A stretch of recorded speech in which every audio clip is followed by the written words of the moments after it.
여러분, 잠깐만 멈춰 보세요. 지금 이 순간에도 우주 어딘가에서 무언가가 우리를 향해 다가오고 있습니다. 아니, 정확히 말하면 이미 왔다가 떠나가는 중입니다. 그것의 이름은 SARMATLAS.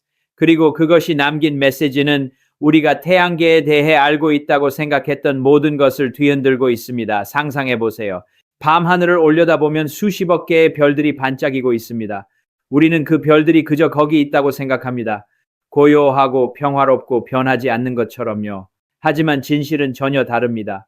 우주는 살아 숨쉬는 거대한 생명체와 같습니다. 끊임없이 움직이고 변화하고 메시지를 보내고 있습니다. 문제는 우리가 그 언어를 이해하지 못했다는 것이죠. 적어도 지금까지는요. 제임스 웹 우주 망원경이 우주로 발사되었을 때 과학자들은 새로운 눈을 갖게 되었습니다. 더 이상 허블 망원경의 흐릿한 이미지에 만족할 필요가 없었습니다. 웹은 적외선으로 우주를 바라봅니다.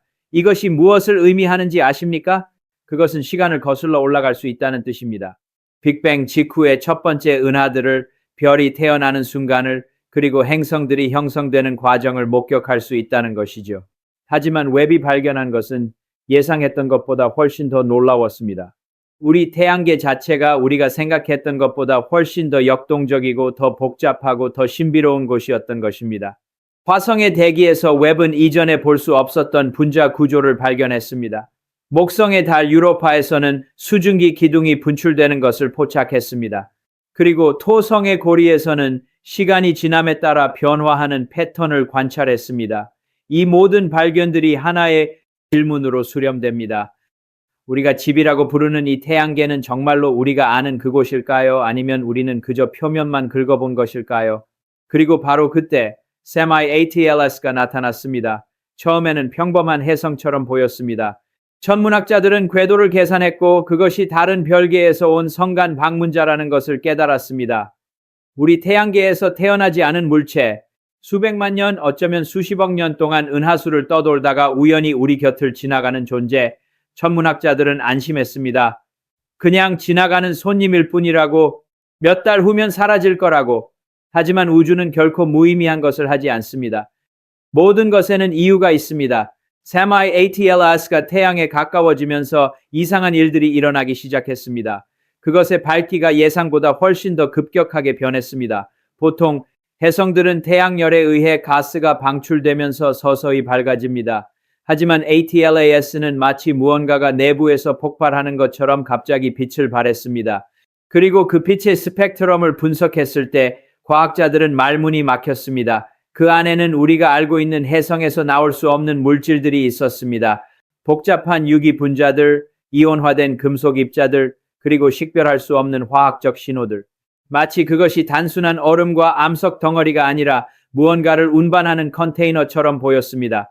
제임스 웹이 ATLAS를 겨냥했을 때 이미지는 충격적이었습니다. 혜성의 코마, 즉 가스와 먼지 구름 속에서 기하학적 패턴이 보였습니다. 자연에서는 직선이나 완벽한 대칭을 찾기 어렵습니다. 하지만 ATLAS 주변에서는 마치 누군가가 의도적으로 배치한 것처럼 보이는 구조들이 있었습니다. 이것이 무엇을 의미할까요?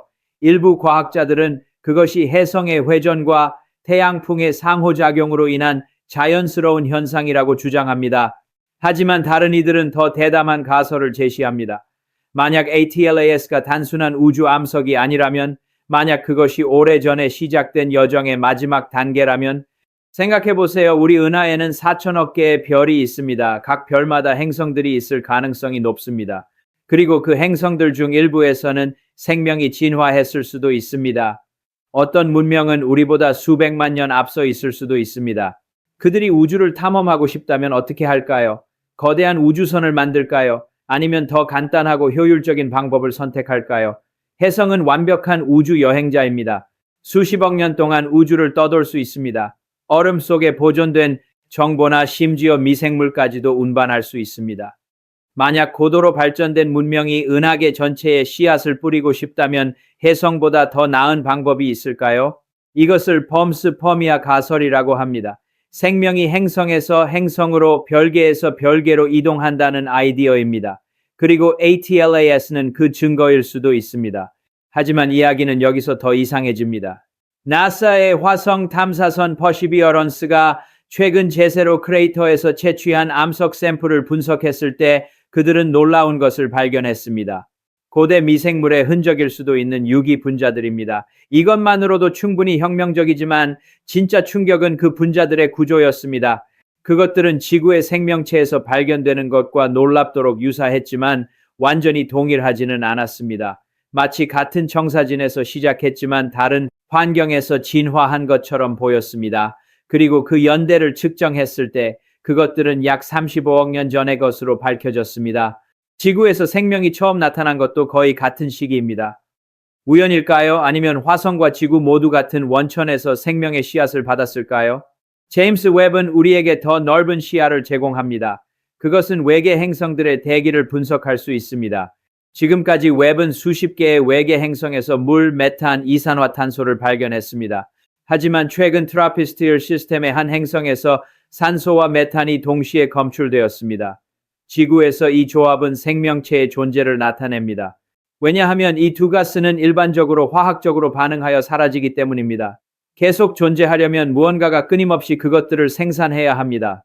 이것이 외계 생명의 증거일까요? 아직 확신할 수 없습니다. 하지만 그 가능성은 점점 더 높아지고 있습니다. 그리고 SAM-IATLAS로 돌아가 봅시다. 그것이 태양계를 떠나기 직전 마지막으로 이상한 일이 일어났습니다. 그것은 갑자기 밝기가 급증했다가 거의 완전히 어두워졌습니다. 마치 무언가가 스위치를 끈 것처럼요. 그리고 웹이 포착한 마지막 이미지에서 혜성은 두 개의 조각으로 분리되고 있었습니다. 천문학자들은 이것을 조석 파괴라고 설명합니다. 태양의 중력이 혜성을 찢어놓은 것이라고요. 하지만 ATLAS의 궤도를 보면 그것은 태양에 충분히 가까이 가지 않았습니다. 조석력이 그것을 파괴할 만큼 강하지 않았어야 했습니다. 그렇다면 무엇이 ATLAS를 분리시켰을까요? 일부 연구자들은 더 급진적인 이론을 제시합니다. 만약 ATLAS가 정말로 의도적으로 설계된 것이라면, 만약 그것의 임무가 태양계를 통과하면서 데이터를 수집하고 그 정보를 우주로 전송하는 것이었다면, 그리고 분리는 그 과정의 마지막 단계였다면, 이것은 공상과학 소설처럼 들릴 수 있습니다. 하지만 우리 자신을 생각해 보세요. 인류는 보이저 1호와 2호를 성간 공간으로 보냈습니다. 그 탐사선들에는 지구의 소리와 이미지 그리고 우리의 위치를 나타내는 지도가 담긴 금빛 레코드가 실려 있습니다. 우리가 우주에 메시지를 보낼 수 있다면 다른 누군가도 우리에게 메시지를 보낼 수 있지 않을까요? 그리고 그 메시지는 우리가 기대하는 형태가 아닐 수도 있습니다. 전파 신호나 빛의 패턴이 아니라 해성 자체일 수도 있습니다. 그 구성, 그 궤도, 그 행동 모두가 정보를 담고 있을 수 있습니다. 제임스 웹이 계속해서 우주를 관찰하면서 우리는 점점 더 많은 퍼즐 조각들을 모으고 있습니다. 우리 태양계가 고립된 섬이 아니라는 것, 화성에 생명이 존재했을 수도 있다는 것, 외계 행성들 중 일부가 거주 가능할 수도 있다는 것, 그리고 성간 방문자들이 우리가 상상했던 것보다 더 흔할 수도 있다는 것을요. 이 모든 것이 무엇을 의미할까요? 그것은 우리가 우주에서 혼자가 아닐 가능성이 점점 더 높아진다는 것입니다. 그리고 더 중요한 것은 우리가 더 큰 이야기의 일부라는 것입니다. 수십억 년에 걸쳐 전개되는 은하계 전체를 아우르는 이야기 말이죠. 우리는 종종 우주를 보면서 그저 경외감을 느낍니다. 그 광대함, 그 아름다움, 그 신비함에요. 하지만 어쩌면 우리는 잘못된 질문을 하고 있는 것일 수도 있습니다. 우리가 물어야 할 것은 우주가 얼마나 크냐가 아니라 우리가 그 안에서 어떤 역할을 하느냐는 것입니다. SAM-IATLAS는 떠났습니다. 그것은 지금 태양계를 벗어나 다시 성간 공간으로 향하고 있습니다. 어쩌면 다음 별계로 가는 길일 수도 있습니다. 그리고 수백만 년 후 그곳에 어떤 문명이 하늘을 올려다보고 이상한 방문자를 발견할 것입니다. 그들도 우리처럼 궁금해할 것입니다.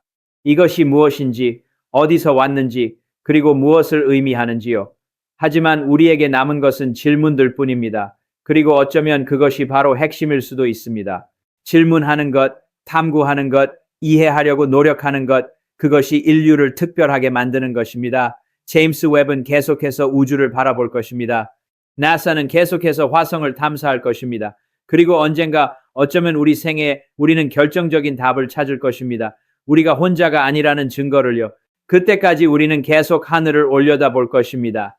다음 메시지를 기다리면서요. 왜냐하면 우주는 침묵하지 않기 때문입니다. 그것은 끊임없이 말하고 있습니다. 우리는 그저 듣는 법을 배워야 할 뿐입니다. 구독하세요. 왜냐하면 이 이야기는 이제 막 시작되었을 뿐이고 우주는 여전히 제임스 웹조차 감히 들여다보지 못하는 비밀들을 간직하고 있으니까요.